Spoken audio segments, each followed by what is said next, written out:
Everyone, welcome back to my channel Manas the human mind. मैं हूं आपका दोस्त, आपका होस्ट सर नितेश।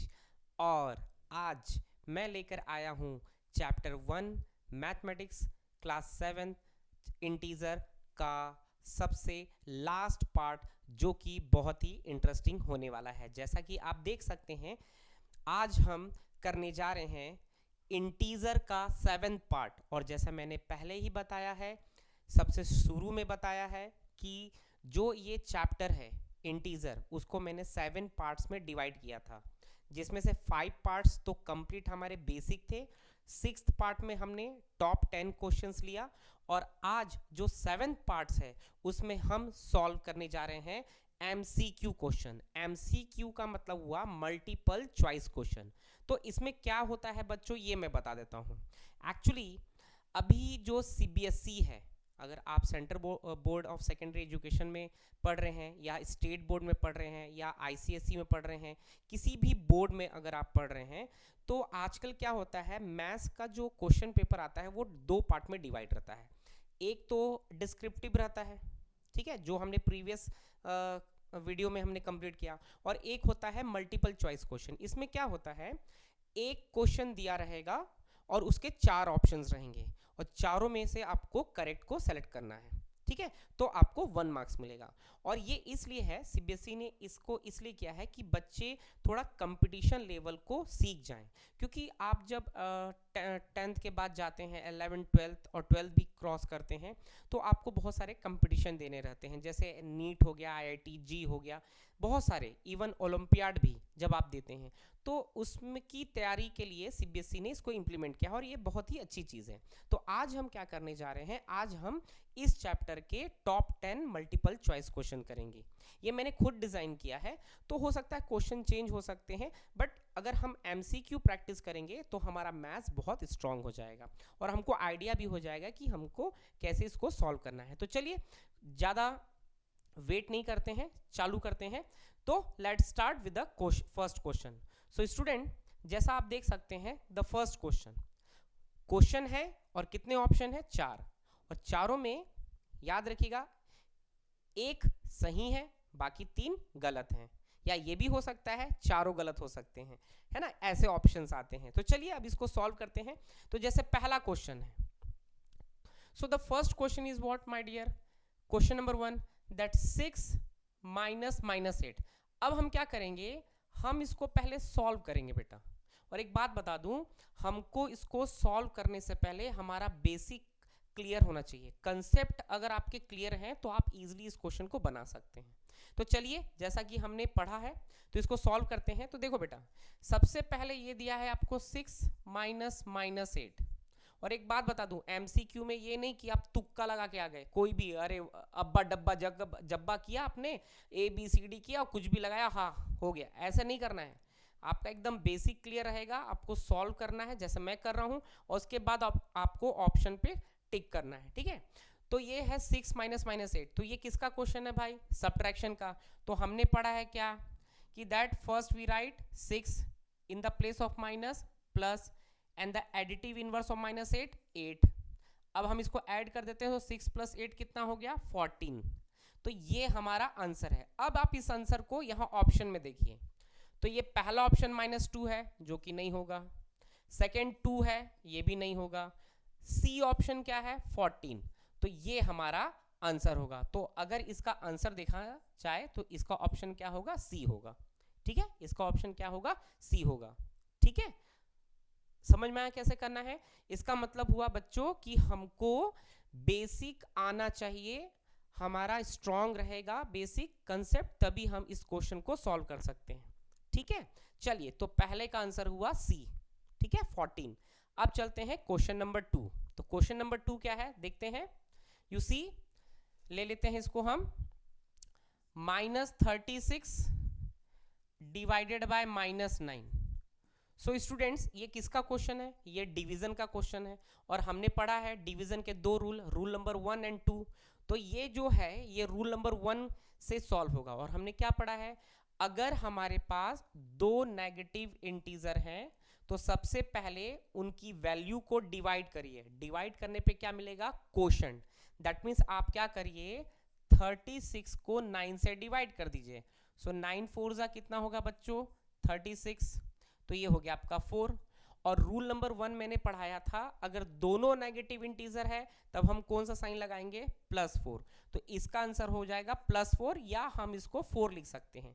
अब आप चारों ऑप्शंस को देखिए, तो ये है आपका 4, ये है -4, ये 0 और ये है नन ऑफ दिस। तो ये तो ऑप्शन होगा नहीं, ये भी नहीं है, ये भी नहीं है। हमारा ऑप्शन क्या है, ए है। तो हम लिख सकते हैं the correct option is a.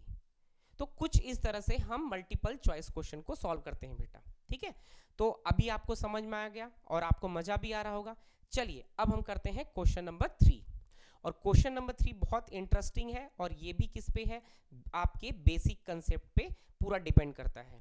और याद रखना बेटा, जो भी मल्टीपल चॉइस क्वेश्चन आता है, एक याद चीज रखना, जो भी मल्टीपल चॉइस क्वेश्चंस आते हैं वो पूरे बेसिक पे डिपेंड रहते हैं। अगर आपका बेसिक क्लियर है तो आप कोई भी क्वेश्चन को क्रैक कर सकते हैं, आप कोई भी एग्जाम को फोड़ सकते हैं, एकदम अच्छे नंबर्स ला सकते हैं। उसके लिए आपको बेसिक स्ट्रांग होना चाहिए।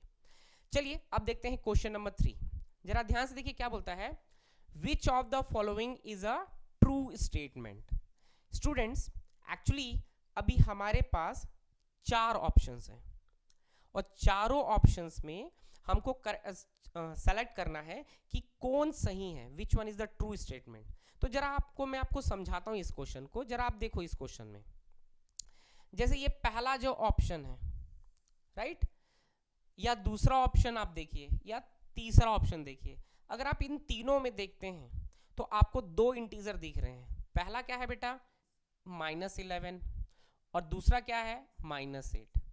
अब -11 और -8 में हमको ये देखना है कि कौन बड़ा है कौन छोटा है, which one is greater which one is smaller.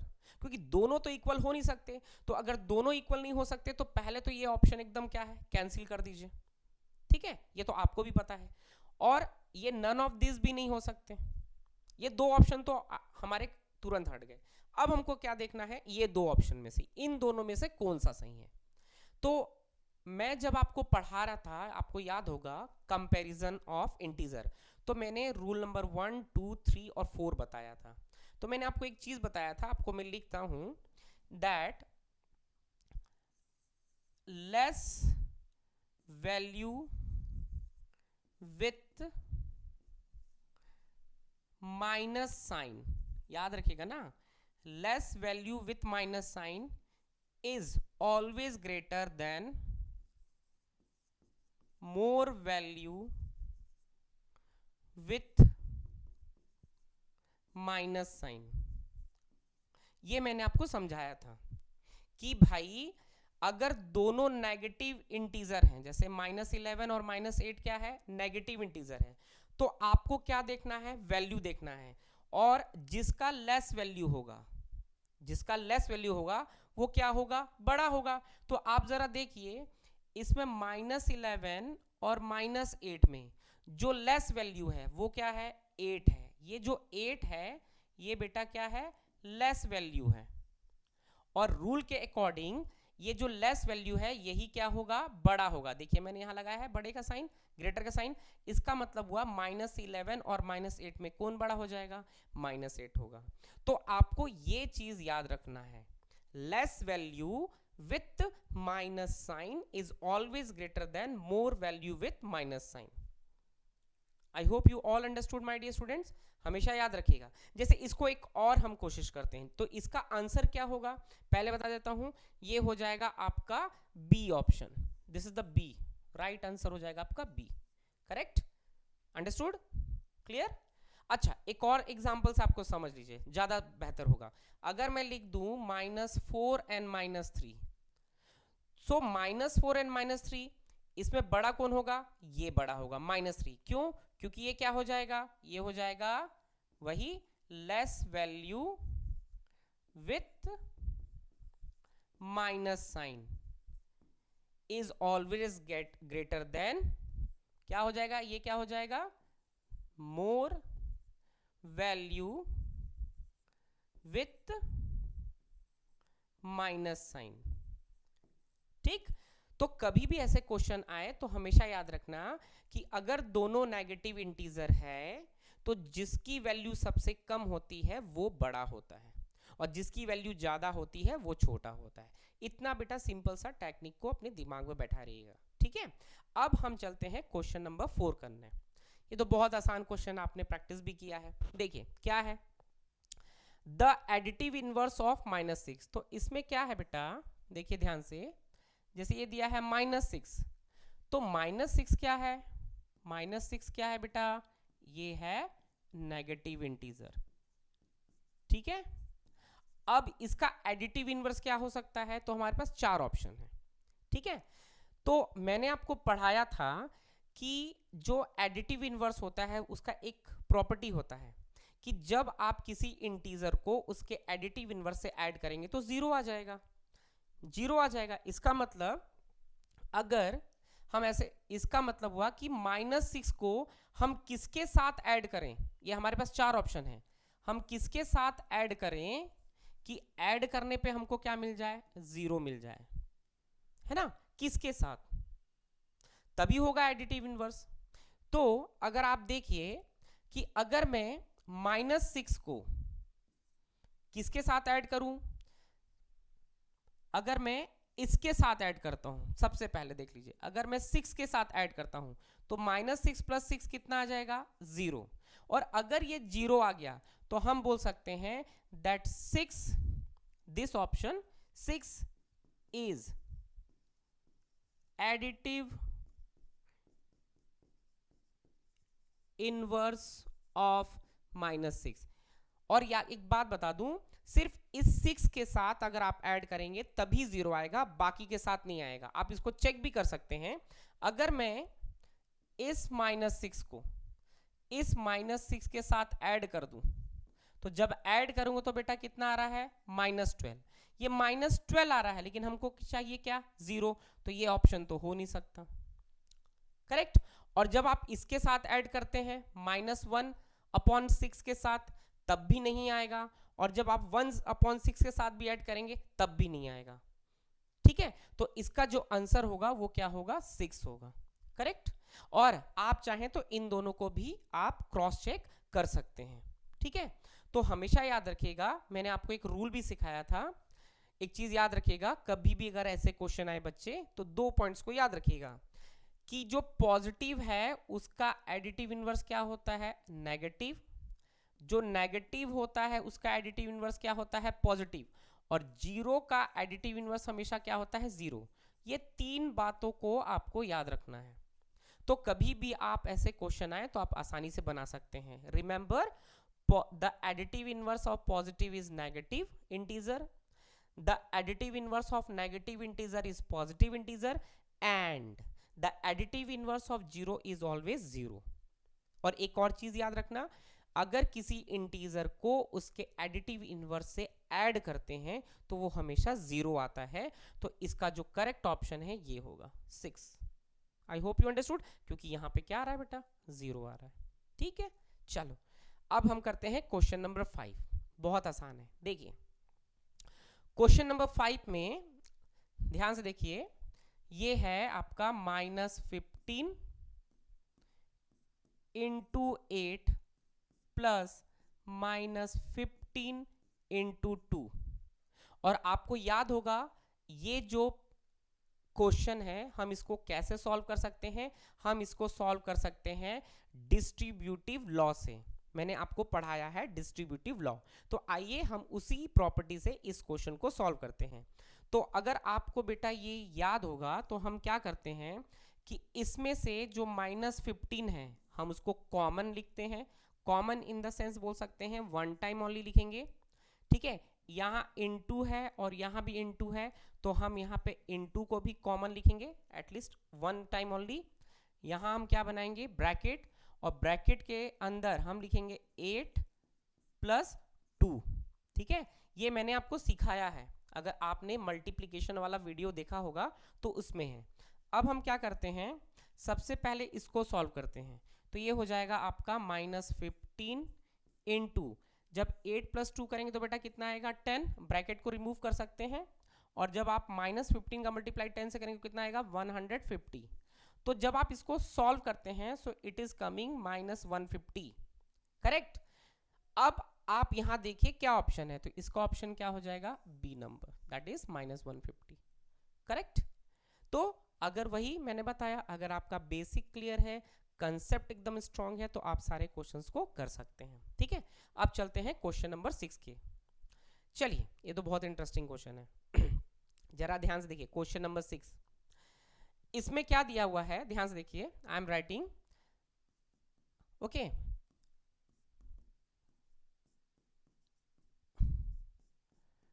अब देखो बेटा, इसमें हमको क्या फाइंड आउट करना है, हमको ये फाइंड आउट करना है। तो ये किसका क्वेश्चन है, डिवीजन का क्वेश्चन है। और मैं आपको बता दूं, डिवीजन में मैंने आपको बताया है कि सबसे पहले अगर हम इसकी बात करें, ये -5 की, तो ये आपका क्या है, कोशेंट है। ये -18 क्या है, आपका डिवाइजर है। और ये आपका क्या है, डिविडेंड है, करेक्ट, राइट।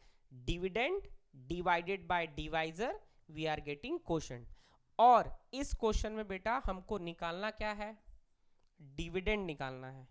क्या निकालना है, डिविडेंड। और मैंने आपको पढ़ाया है, डिविडेंड निकालने के लिए हमको क्या करना रहता है, सिंपल सा लॉजिक है। मैंने एक रूल बताया था कि जो डिवाइजर है उसको आप कोशेंट से क्या कर दीजिए, मल्टीप्लाई कर दीजिए।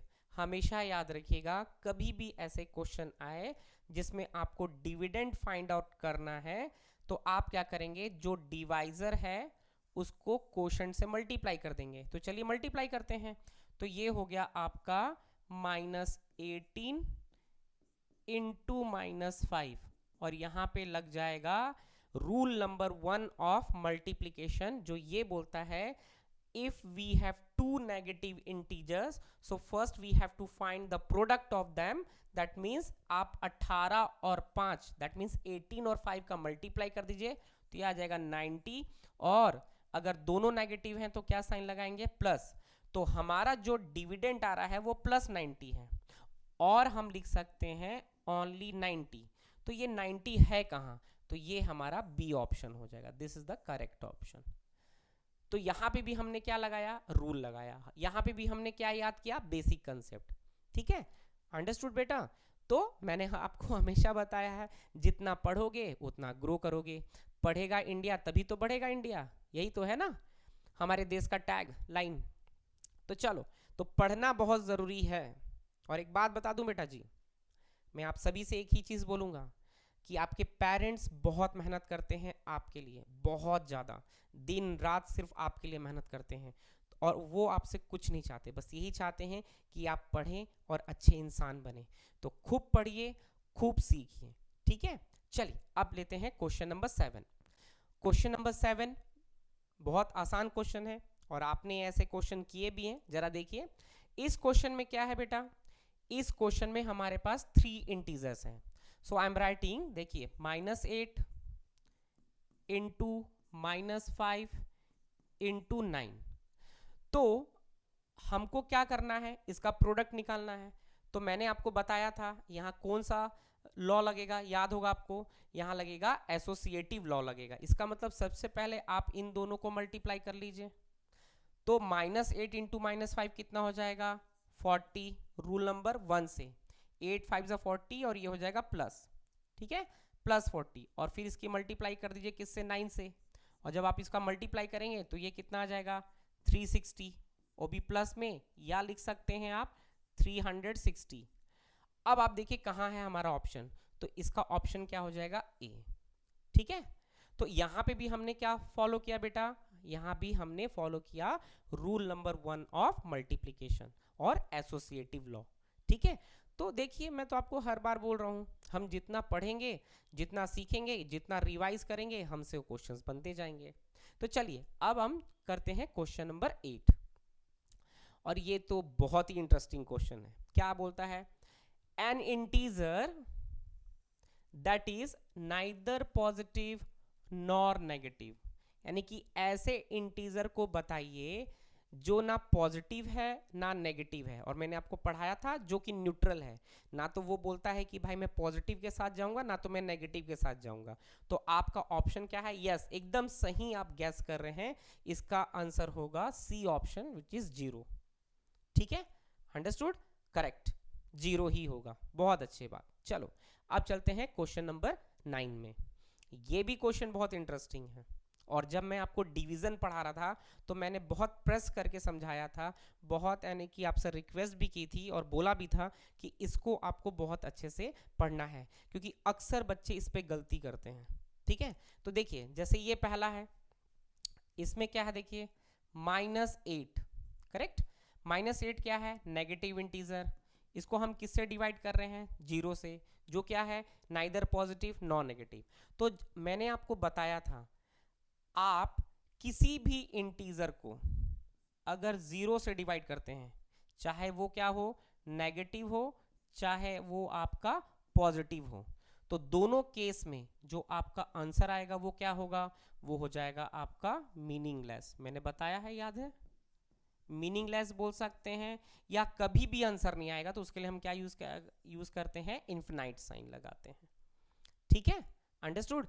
तो इसका मतलब ये हुआ कि अगर आपके पास अगर कोई पॉजिटिव इंटीजर भी हो, नेगेटिव इंटीजर भी हो, अगर आप 0 से डिवाइड कर रहे हैं, दैट मीन्स अगर 0 आपका डिवाइजर है तो वो कभी भी सॉल्व नहीं होगा, कभी भी उसका आंसर नहीं आएगा। इस चीज को आपको याद रखना है। ठीक है, तो इसका ऑप्शन क्या हो जाएगा? D number, meaningless. Correct, understood. I hope you all understood. चलिए अब हम लेते हैं आज का लास्ट क्वेश्चन, क्वेश्चन नंबर 10। और ये भी क्या है? आपका वही डिस्ट्रीब्यूटिव लॉ है। ऐसा क्वेश्चन हमने अभी कर लिया है, तो चलिए एक बार और फटाफट कर लेते हैं। तो जो क्वेश्चन नंबर 10 है मैं लिख देता हूं। ये है आपका क्या? -25 इंटू 8 प्लस -25 इंटू 2। तो इसमें से हम क्या कॉमन लेंगे? -25, करेक्ट। यहां से इनटू क्या हो जाएगा? Common according to distributive law. और यहां क्या होगा? 8 + 2, करेक्ट। और जब हम इसको सॉल्व करेंगे तो ये हो जाएगा आपका -25 इंटू 8 + 2 10, और जब सॉल्व करेंगे कितना आ जाएगा? -250। अब बताइए आपका -250 कहाँ है? तो ये हो गया आपका correct option -2 B. So students, आज हमने टोटल 10 MCQ क्वेश्चन प्रैक्टिस किए, और ये बेटा सिर्फ एक प्रैक्टिस है, ऐसे क्वेश्चन आपको बहुत ज़्यादा करने हैं। सिर्फ मैंने यहाँ पे 10 क्वेश्चंस लिए हैं। आप जितना पढ़ेंगे, जितना तैयारी करेंगे, जितना मैथ्स को समझेंगे, आपका उतना ही स्ट्रांग होगा और आप ज़्यादा से ज़्यादा मल्टीपल चॉइस क्वेश्चन को सॉल्व कर पाएंगे। और एक बात बताऊं, आप कोशिश किया कीजिए कि ज़्यादा से ज़्यादा आपको MCQ क्वेश्चंस करना है, जिससे क्या रहेगा, आपकी बहुत अच्छी तैयारी कंपटीशन के लिए हो जाएगी। क्योंकि अक्सर क्या होता है, 7th के बच्चे ओलंपियाड का एग्ज़ाम देते हैं और उसमें अच्छा नहीं कर पाते हैं। क्यों? क्योंकि हम उसकी प्रैक्टिस नहीं करते। तो दो चीज़ को अपने दिमाग में रखना है, एक कि मैं कितना बेसिक पढ़ लूँ, कितना उसको याद कर लूँ, कितनी उसकी प्रैक्टिस कर लूँ, और कितने में MCQ सॉल्व कर लूँ। क्योंकि हर चैप्टर के पीछे में आप देखिएगा एक पर्टिकुलर एक्सरसाइज पूरा MCQ का रहता है। तो आज से आप ये करिए कि जब आप चैप्टर को पढ़ लें, स्कूल में चैप्टर को पढ़ा दिया जाए, है ना, तो चैप्टर को आप पढ़ लीजिए, पूरे बेसिक को याद कर लीजिए, और MCQ वाले जो एक्सरसाइज होंगे वो आप खुद से करिए। गलती होगा फिर से करिए, फिर से सुधार के करिए, लेकिन जरूर करिए। तो इससे आपकी बहुत अच्छी प्रैक्टिस हो जाएगी और आपका मैथ्स, मैं आपको बोल रहा हूं, बहुत अच्छा हो जाएगा। सो स्टूडेंट्स, आज के लिए बस इतना ही।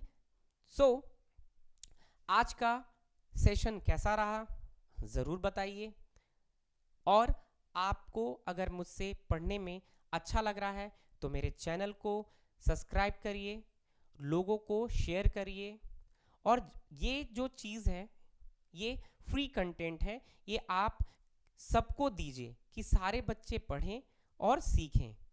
ठीक है, अब मुझे आज्ञा दीजिए, आज के लिए बस इतना ही। मिलते हैं नेक्स्ट वीडियो में। सो बाय एंड टेक केयर।